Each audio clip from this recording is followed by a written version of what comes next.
Alain, propos d'un Normand. 2 balles sans résultat. Vaine parade. Duel de théâtre. Passion de théâtre. Aucun des adversaires n'avait la moindre envie de tuer l'autre. L'art a complété la nature. Grâce aux témoins, qui sont gens d'expérience, une rencontre de ce genre offre moins de risques qu'une ascension ou qu'une simple promenade à cheval. Est-ce là une épreuve du courage qui convienne à des généraux à plumes blanches? Ainsi pensent beaucoup de gens.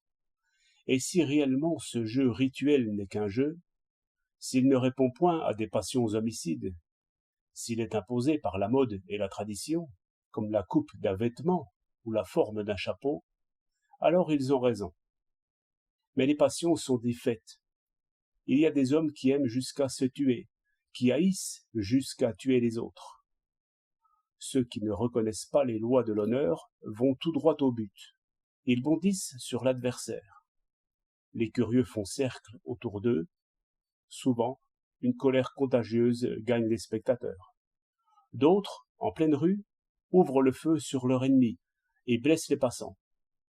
Des passions de ce genre sont comme des chevaux emportés, et nous approuvons celui qui arrête un cheval emporté. Or, ceux qui aiment l'ordre ont trouvé un mort à mettre aux passions, qui est le duel, avec ses délais et ses formes. Bien loin que le duel soit un reste de la barbarie. Tout au contraire, il est une institution pacifique, une des rares institutions dont la civilisation puisse être fière. Un homme parle publiquement d'un autre homme, et de façon à lui déplaire. Cette injure réveille 1000 passions endormies. Les cris de l'opinion irritent encore la blessure. L'intérêt d'un parti, le souvenir de luttes ardentes, l'ambition, l'orgueil, les croyances, les idées, tout cela bouillonne dans le creuset. Cet homme, s'il s'appelle la panthère du Sébasto, que va-t-il faire? S'armer, chercher son ennemi, l'attaquer, le tuer.